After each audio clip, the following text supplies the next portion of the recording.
자, 이 두 번째 내용 들어가는데, 그렇다면 경우의 수를 어떻게 정리할 수 있겠는가?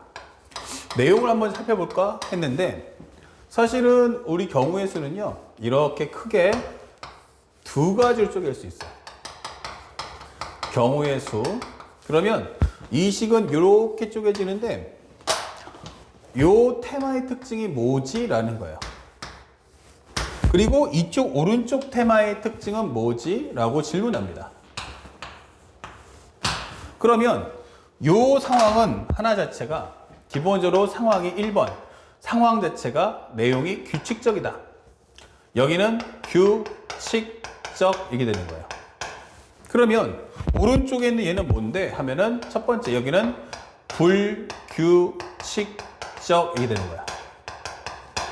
그러면 규칙적이라는 얘기는 다 똑같으니까 꼭 내용 확인할 필요 있어? 라고 한다면 여기는 내용 확인을 할 필요가 없다라고 설명하는 거야. 내용 확인 필요 없어. 그런데 여기는 불규칙하기 때문에 네가 뭐 썼는지 확실히 알아야겠는데? 라고 질문하는 거야. 그래서 여기는 내용 확인을 반드시 해야겠다라고 설명을 하는 거죠. 그렇죠? 그러니까 이런 과정들. 그렇다면 이것은 상황이 규칙적이니까 내용 확인이 필요 없네. 다시 말하면 여기는 식정리가 가능하겠구나. 이 되는 거죠.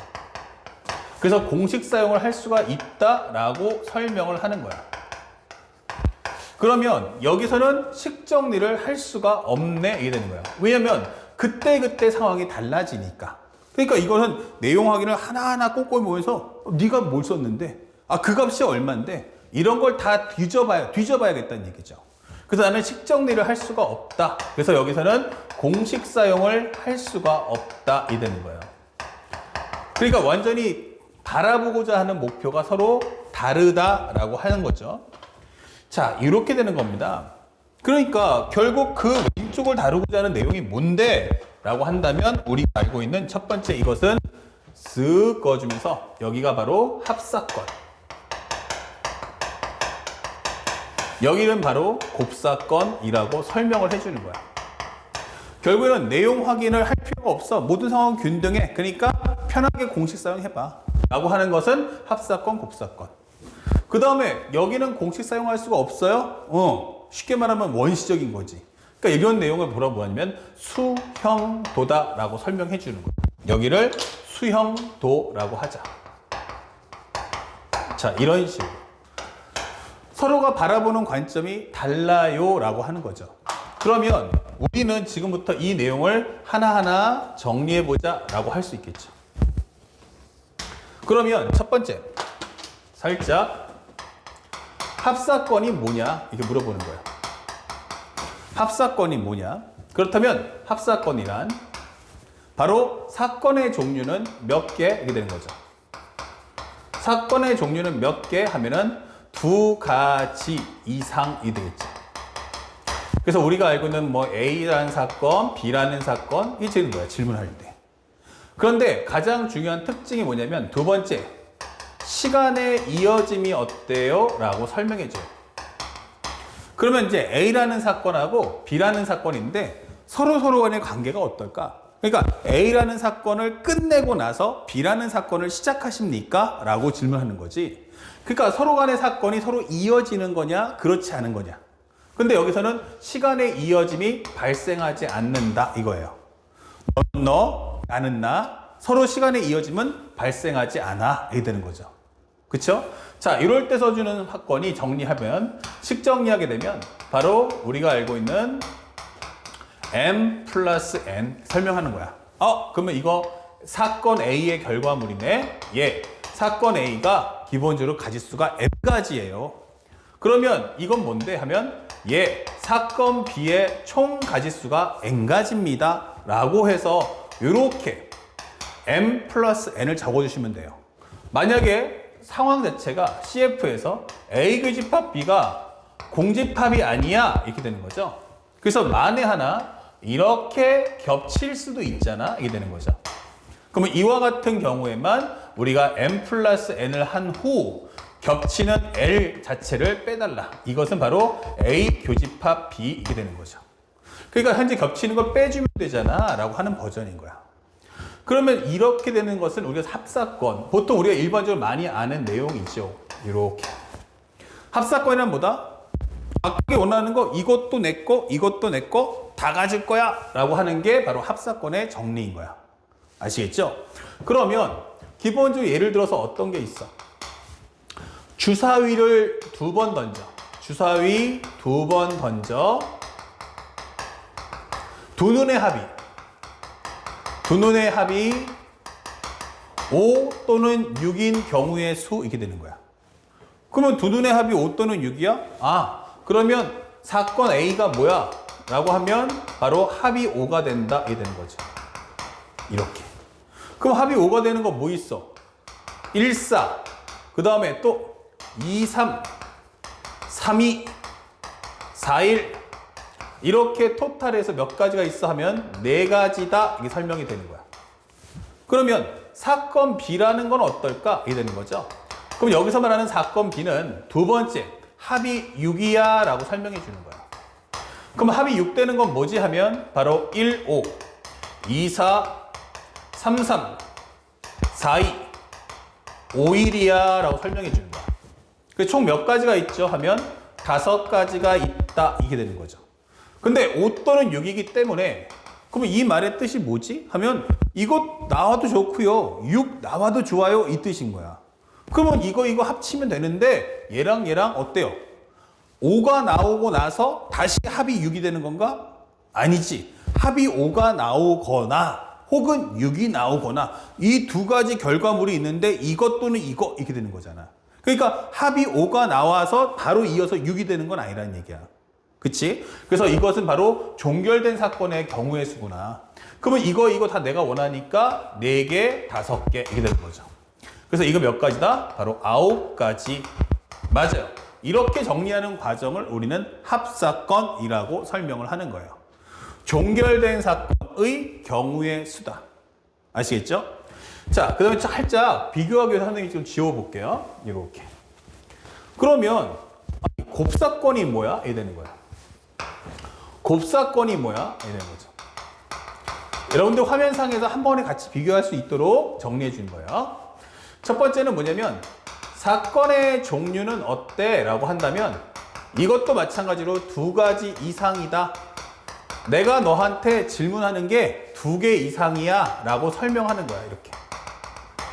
사건 질문하는 게 2가지 이상. 그런데 첫 번째 시간의 이어짐이 어떠니? 라고 질문했어요. 시간의 이어짐이 어떻습니까? 라고 하면 정답 yes 이 되는 거죠.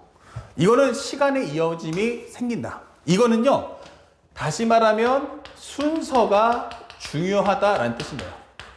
순서가 중요함 이런 뜻입니다. 그러니까 누가 먼저고 누가 나중이지? 이거 중요해 라는 뜻이 되는 거야. 그래서 식정리를 하게 되면 뭐가 돼? 하면은 A라는 사건이 M, 그 다음에 B라는 사건이 N 이게 되는 거죠.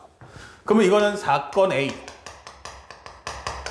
이거는 사건 B 이게 되는 거죠. 사건 B 혹은 첫 번째 1회의 결과 혹은 얘가 바로 2회의 결과. 혹은이 아니죠. 얘가 먼저 하고 얘가 나중에 했다라고 설명하는 거야. 그러면 시간의 순서가 중요하다는 것의 의미는 뭐야? 라고 하면 결국 A가 먼저 하고 나서 B가 나중에 했다라고 설명해 주는 거야. 그래서 누가 먼저고 누가 나중이지? 라는 걸 나는 중시 여긴다. 이게 되는 거죠. 이렇게. 이 과정이 엄청 중요합니다. 그리고 현재 우리가 보여주겠지만 여기서 가장 중요한 핵심이 바로 뭐냐면 이 곱인 거예요. 그럼 곱을 했다라는 것의 메시지의 가장 핵심이 뭐야? 라고 하면 이 중요한 내용은 바로 순서가 중요하다는 거야. 순서가 중요함 이게 되는 거야. 그래서 우리가 원할 때 이런 설명을 할 수 있어. 예를 들어서 3 곱하기 4하고 4 곱하기 3하고 어때? 라고 질문해봐요. 그러면 이것은요. 첫 번째, 값으로는 어떻습니까?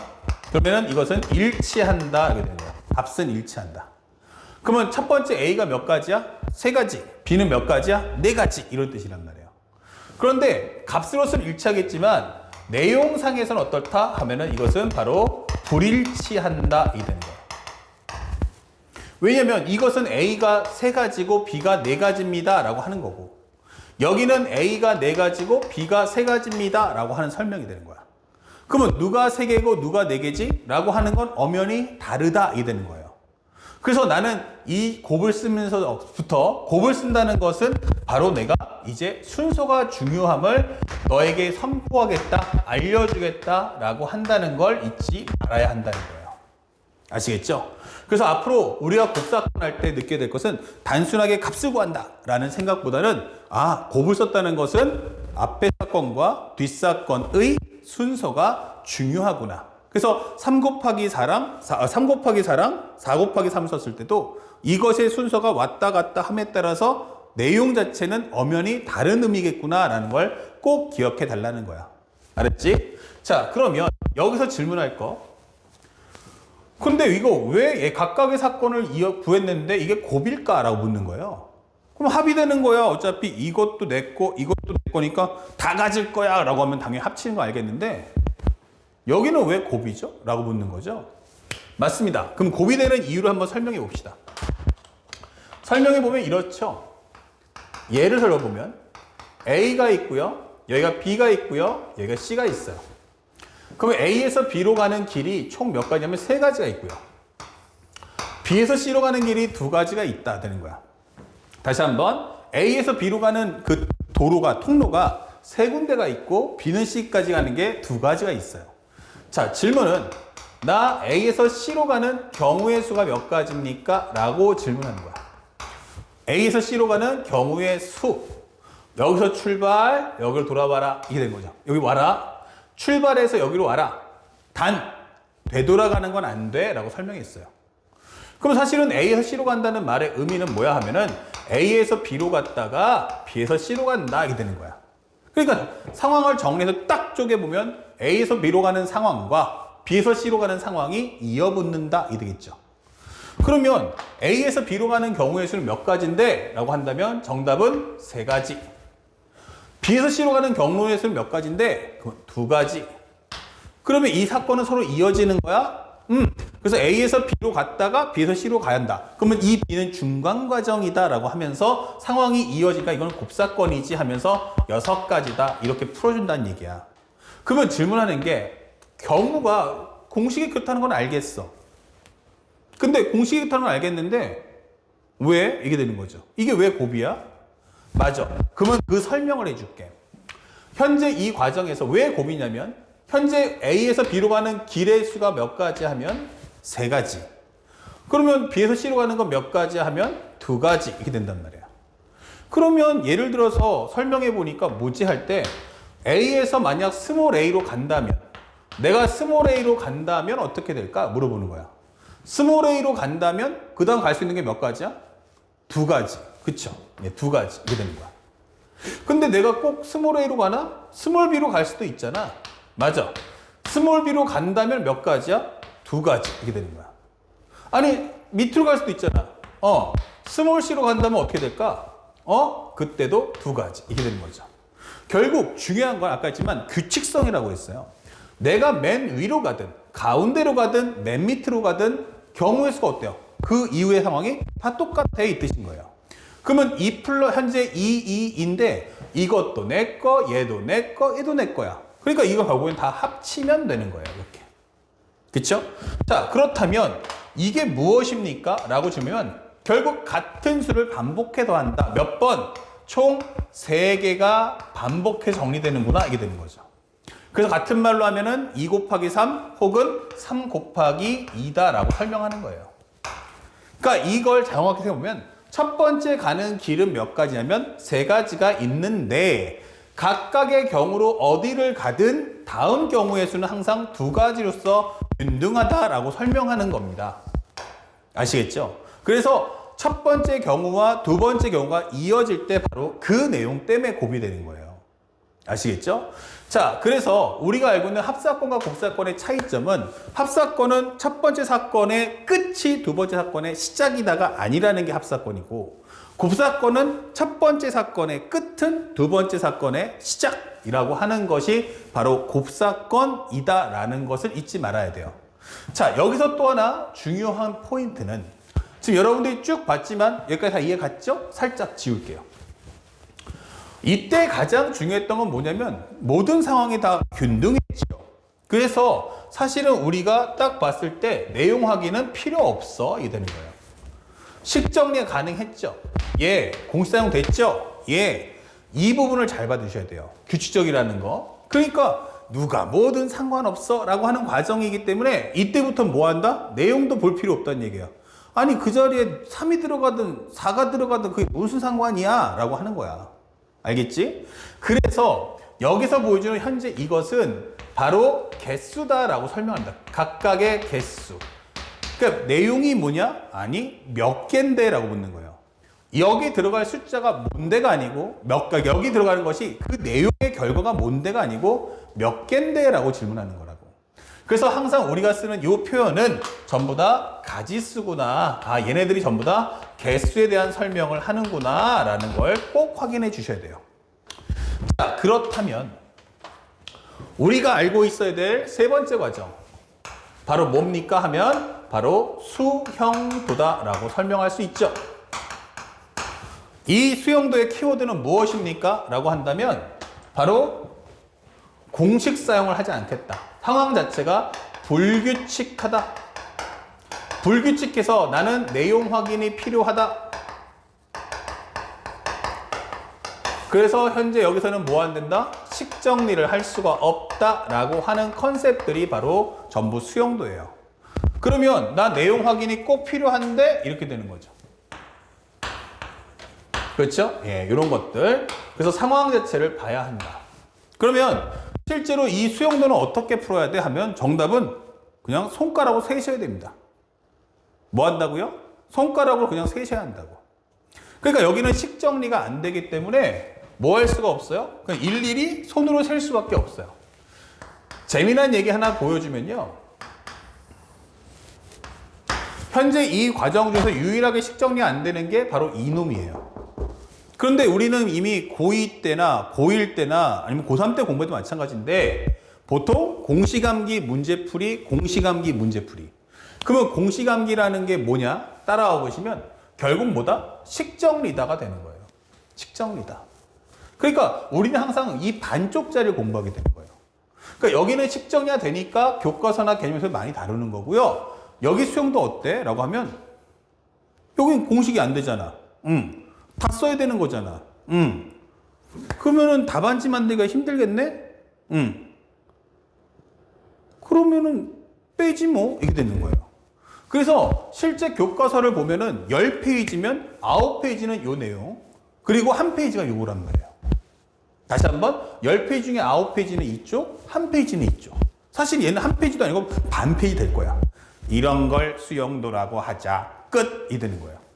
다 써봐. 끝! 이런 식으로. 그러면 우리가 여태까지 공부한 게 여기는 9개가 공식 사용이 되는 거고 여기는 1개가 공식이 안 된대. 그럼 어떻게 공부해? 그럼 아무래도 공부를 공식 사용한 거를 많이 보게 되겠지. 그러면서 점점 수용도는 잊혀져 가는 거예요. 그런데 실제 비중은 몇 대 몇? 그러면 5대 5인 거예요. 그래서 실제 수능에 나오는 또는 평가에 나오는 모든 문제를 보면 28번, 지금으로 따진다면 아마 선택 과목으로 따졌을 때 거의 9번, 10번에 해당하는 게 바로 이분이 껴서 나온다. 얘가 중간 과정을 출제가 될 거라는 거야. 알겠니? 그러면 얘가 딱 끼는 순간 이거는 하나하나 다 써야겠구나 라는 생각을 우리가 가지고 있어야 되는 거야. 그쵸? 선생님이 예전에 처음에 이제 가공 강사 데뷔하기 전에 대학교 때 이제 학생들 가르치다 보면 가끔씩 중학생들한테 이제 수능을 풀 수 있는 수능 문제를 던져줘요. 그 중에서 얘가 나오는 게 다 킬러야. 그러면 중학교 애들이 문제를 읽어보는데 이 경우의 수 확률 통계는 누구나 다 읽으면 무슨 말인지 다 알아요. 그쵸? 근데 중학교 3학년짜리가 공식을 알겠어? 그쵸? 그러니까 읽어본다면 뭐 하겠어요? 그냥 다 써보는 거야. 이렇게 하나, 둘, 셋, 넷 이런 식으로. 37이다. 37! 정답이죠. 그럼 애들 입장에서 뭐냐면 나 하나도 공부 안 했는데 맞춘 거야. 이게 오답률이 얼마짜리예요? 그러면 이거 92%. 아니 이런 걸 틀린 사람도 있어요? 이렇게 되는 거죠. 고3들. 그럼 고3들 바보예요? 이렇게 되는 거죠. 아니 고3들은 바보가 아니고 공부를 잘못한 거죠. 사실은 중학교 3학년짜리는 아예 배운 게 없기 때문에 이거밖에 할 수 있는 게 없는 거야. 수영도밖에. 근데 그 문제가 수용도 문제가 잘 푸는 거고, 일반 고3들은 아무래도 공식 암기라든지 문제풀이 많이 하다 보니까 왼쪽에 있는 이 파란색에 있는 합사건, 곱사건만 계속 하게 되는 거예요. 그러니까 머릿속에 문제를 풀 때부터 내 머릿속에는 무조건 합사건과 곱사건 외에는 존재하지 않더라, 이게 되는 거죠. 예, 바로 그겁니다. 그러다 보니 뭐가 된다? 수용도가 나와도 이게 수용도라는 생각을 못하고 푸는 거예요. 그래서 틀리는 겁니다. 자, 그러면 수용도는 어떻게 풀어야 한다? 무조건 다 써라, 이 뜻인 거예요. 하나하나 내용을 다 적어봐. 그런데 선생님, 내용을 다 적는 건 좋은데 근데 문제를 봤을 때 수용도인지 아닌지 저는 어떻게 판단하죠? 정답인 거예요. 자, 그래서 선생님이 지금 정리를 해줄 거야. 수용도가 뭐냐면 어떨 때 수용도 씁니까? 라고 하면 바로 실제 여태까지 나왔던 기출문제를 분석해보면 딱 정해져 있어요. 첫 번째 뭐냐? 바로 두 수의 합차, 합 혹은 차 또는 곱이 되는 거죠. 예를 들어서 아까 했던 거죠. 주사위를 2번 던졌는데 두 눈의 합이 두 눈의 합이 5 있답니다. 자, 요때 우리 아까 합사건 할 때 내용인데 이게 중간 과정에 딱 들어가는 거예요. 그러면 두 수의 합이 5냐? 이게 되는 거죠. 예스. 그러면 A가 1이면 무조건 B는 얼마 나와야 돼? 예, 바로 4가 나와야 되는 거야. A가 2가 나오면 B는 얼마 나와야 돼? 맞아요. 3 나와야 돼요. 그러면 3이면 2, 4면 1, 2잖아요. 그래서 우리가 몇 개라고 그래?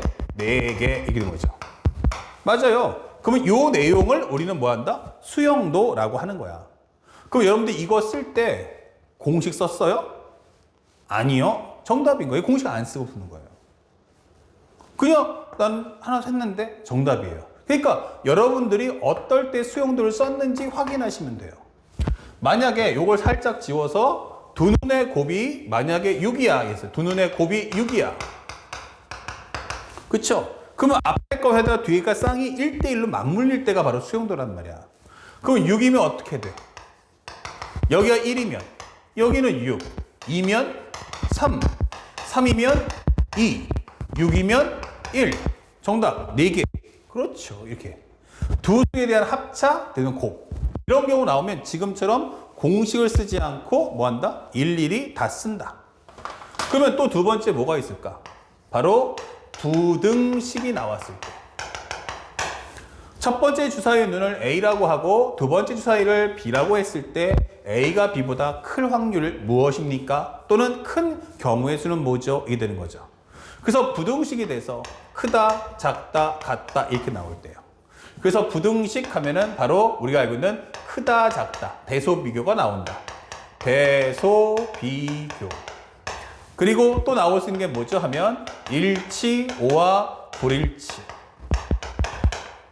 그래서 여기서 설명한 게 크다, 오와 작다, 또는 작지 않다. 작지 않다가 뭐죠? 작거나 크다 이런 설명이 되겠죠. 그래서 부등식에 관련된 언급이 뜨면 이건 무조건 수용도구나 생각하십시오. 최근에 작년까지만 해도 전체 모든 문제의 28번에 가장 많이 나오는 게 바로 이 부등식이에요. 그렇지만 이제부터는 현재 이제 문이과라는 개념이 없어지고 사실 선택 과목이 되기 때문에 사실상 이 문제가 보통 9번, 10번에 올 거다. 왜냐면 기존에서는 수투나 미적분 문제가 있었지만 걔네들이 이제 전부 다 앞으로 싹. 그리고 우리는 미적분 안 하니까. 그러면 무조건 선택 과목의 마지막 과정의 킬러 문항이면 얘가 반드시 낄 거란 얘기예요. 알았죠? 그래서 30번 문제 나올 수 있으니까 이 컨셉을 잘 기억하세요. 그리고 마지막 세 번째가 바로 내용 확인을 해야 되는 모든 경우. 필요한 경우. 문제를 읽어보시면 여러분이 느끼게 될 거예요. 이거 내용 봐야겠는데? 라고 할 때는 망설이지 마시고 수용도를 하세요. 그럼 이런 경우는 전부 다 뭐 할 수 없다? 공식 사용을 할 수 없다. 결과를 모두 적는다. 이게 되는 거죠. 그러니까 시간이 오래 걸릴 수밖에 없는 거예요. 아시겠죠? 자, 그래서 지금 선생님이 지금 합사건, 곱사건, 수용도 설명을 해드렸어요. 자, 요거만 가지고 우리 공부했으니까 이걸로 바로 연결해서 문제를 풀겠습니다. 아시겠죠? 자, 칠판 정리하고 요거 완벽하게 지금 숙지하시고 이걸 가지고서 실제 기출문제를 바라다 봅시다.